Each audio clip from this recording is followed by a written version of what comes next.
আবারও খবর সন্দেশখালী নিয়ে। সন্দেশখালীতে আগ্নেয়াস্ত্র উদ্ধার। জেলিয়াখালীতে দুষ্কৃতীদের কাছে অস্ত্র উদ্ধার করা হয়েছে। এলাকাবাসীর তাড়া খেয়ে সেই দুজন দুষ্কৃতী পালিয়ে যায়, তবে পালানোর সময় আগ্নেয়াস্ত্র ফেলে যায়।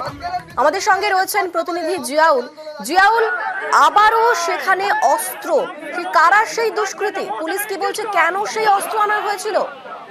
দেখো, এখনো পর্যন্ত পুলিশ সূত্রে যেটা খবর, এই যে দুষ্কৃতী সম্ভবত এরা বাংলাদেশি এবং বাংলাদেশ থেকেই তারা এখানে এসে কুকর্ম করে, দুষ্কৃতিমূলক কাজকর্ম করে।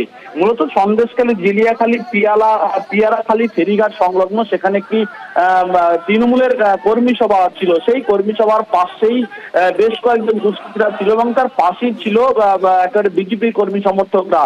সেই সময় দেখা যায় যে বেশ কয়েকজন দুষ্কৃতী আগ্নেয়াস্ত্র নিয়ে, যারা আগ্নেয়াস্ত্র নিয়ে মানুষকে ভয় দেখাচ্ছে, সেই সময় বিজেপি কর্মী সমর্থকরা তাদেরকে তাড়া করে এবং সেই তাড়া করার সময় দুই দুষ্কৃতী পালিয়ে গেলেও তাদের সঙ্গে যে আগ্নেয়াস্ত্র ছিল সেই আগ্নেয়াস্ত্র ফেলে রেখে পালায়। তারপরে সেই আগ্নেয়াস্ত্র তারা উদ্ধার করে কেন্দ্রীয় বাহিনীর জওয়ানদের হাতে তুলে দেয় এবং কেন্দ্রীয় বাহিনী সেই এলাকায় সেই সময় ভোটের জন্য সেখানে টহল দিচ্ছিলেন, যাতে কোনো রকম অপ্রীতিকর ঘটনা না ঘটে, তার জন্যই সেখানে কেন্দ্রীয় বাহিনী ছিল। তারপরেই সেই কেন্দ্রীয় বাহিনীর হাতে আগ্নেয়াস্ত্রটা তুলে দেয়। পরবর্তীকালে সন্দেশখালী থানা পুলিশ গিয়ে সেই আগ্নেয়াস্ত্র উদ্ধার করে। কিন্তু এই দুষ্কৃতীরা কি উদ্দেশ্যে এখানে জড়ো হয়েছিল এবং কি উদ্দেশ্য নিয়ে এখানে আগ্নেয়াস্ত্র নিয়ে ঘোরাফেরা করছিল সেটা পুলিশ তদন্ত করে দেখছে। কিন্তু যেভাবে একেবারে সন্দেশখালীতে আগেও দেখেছি প্রচুর আগ্নেয়াস্ত্র উদ্ধার হয়েছে এবং তারপরে আগ্নেয়াস্ত্র নিয়ে কেন কি উদ্দেশ্যে এখানে ঘোরাফেরা করছিল সেটা তদন্ত করে দেখছে সন্দেশখালী থানা পুলিশ।